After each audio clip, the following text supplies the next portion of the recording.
Assalamualaikum warahmatullahi wabarakatuh. Waalaikumsalam warahmatullahi wabarakatuh. Alhamdulillah kita bisa bertemu di pertemuan kali ini ya Bu. Ya. Gimana kabarnya Ibu? Alhamdulillah. Alhamdulillah sehat ya. Alhamdulillah kita sudah belajar mengenai ide usaha dan menilai kelayakan ide usaha tersebut. Ya. Seperti yang sudah tadi saya sampaikan, Ibu kalau mau memulai usaha itu harus punya ide dulu, ya, ditentukan Ibu mau jualan apa, gitu ya. Setelah Ibu punya ide, Ibu menilai kelayakan idenya Ibu tersebut. Misalkan ide Ibu wis akeh hurung sih ya nang daerahku, gitu ya. Aku mau jualan di lokasi yang mana sih ya? Yang misalkan strategis itu gimana, gitu. Nah, setelah Ibu misalkan sudah menilai ide usaha Ibu, selanjutnya Ibu itu merencanakan keuangan usaha. Dan pada sesi ini kita akan membahas mengenai merencanakan keuangan usaha, gitu ya. Siap ya Bu? Siap. Ya, oke. Nah, dalam memulai usaha, yang pertama itu yang perlu diperhatikan adalah modal usaha. Oke. Modal usaha itu bisa berupa uang maupun barang, oke. Dan modal usaha itu bisa diperoleh dari mana saja Bu? Modal usaha misalnya dari pinjaman. Yang sekarang pertama pinjaman ya Pak. Yang kedua apa? Ya betul pinjaman. Yang kedua tabungan ya betul, tabungan atau dari pribadi berarti ya Bu. Dan yang ketiga dari mana Bu? Saya kasih tahu ya. Yang ketiga dari bantuan gitu ya. Jadi yang pertama saya urut ya. Modal usaha itu bisa dari pribadi atau diri sendiri, yaitu tabungan milik kita sendiri, gitu ya.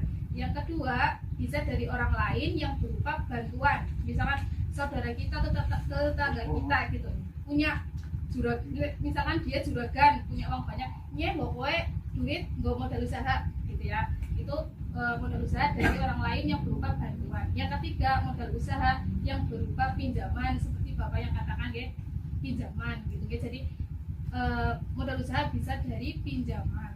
Jadi, pinjaman bisa kemana Bu? Ke bank yang berupa KUR misalkan Ibu, kredit usaha rakyat, atau lembaga keuangan formal yang lainnya, gitu ya bisa. Tetapi perlu diingat Bu, kalau kita meminjam ke orang ya sebagai modal usaha itu punya resiko lebih besar. Ya apa enggak Bu? Daripada dikasih bantuan, daripada punya sendiri. Resiko pinjam ke orang atau ke bank itu lebih besar, ya.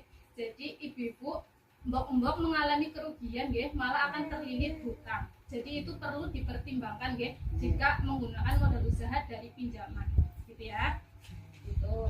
Nah, yang kedua setelah ibu punya modal usaha, ya bebas tadi dari pribadi atau dari orang lain yang berupa bantuan maupun pinjaman. Sekarang kita langkah selanjutnya itu anggaran usahanya Bu, ya. Setelah ibu punya modal, ya dianggarkan modalnya itu, gitu ya. Nah, yang sekarang ini usaha yang baru dimulai, ya, atau yang sangat tergantung dengan musim itu sangat rentan ya Bu. Jadi perlu dibuatkan anggaran usaha, gitu. Jadi fungsinya anggaran usaha adalah untuk mengendalikan uang yang masuk dan uang yang keluar, gitu ya. Jadi ibu-ibu perlu adanya anggaran usaha. Yang di sini ada yang punya usaha Bu? Ada. Udah jalan tapi Ibu? Alhamdulillah. Ya, yang mau memulai usaha silahkan ya Bu buat anggaran usahanya dulu, gitu ya. Anggaran usaha pokoknya dianggar. Nah, sekarang kita akan belajar membuat anggaran usaha, gitu, ya. Saya akan bagi ke beberapa kelompok, gitu ya. Yang dimiliki Ibu Lili Berapa Bu? Ditulis. ini Pak? Ya, keterangannya apa?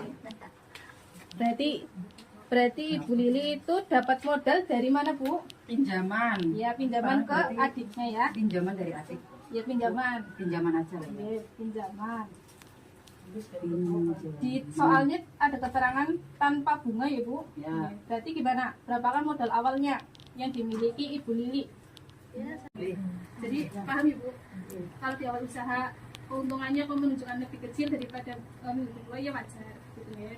Terus kalau sudah tidak perlu memberi peralatan dan membayar hutang atau apapun, itu kemungkinan untung akan lebih besar gitu ya. Jadi ya selanjutnya soal pemasaran Ibu. Oke.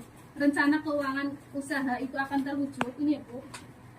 Reng-rengan ini akan terwujud itu kalau dagangan kita baik barang maupun jasa itu terjual gitu ya. Ini kan akan terwujud nek laku gitu ya, nek terjual. Lah kepriwe caranya men terjual yaitu dilihat dari strategi pemasarannya. Untuk strategi pemasaran akan dibahas di sesi selanjutnya gitu ya. Ya gitu ya, itu yang bisa saya sampaikan Bapak-bapak dan Ibu-ibu, semoga bermanfaat ya. Dan kita semoga bisa ketemu di sesi berikutnya ya. Kurang lebihnya mohon maaf. Wassalamualaikum warahmatullahi wabarakatuh.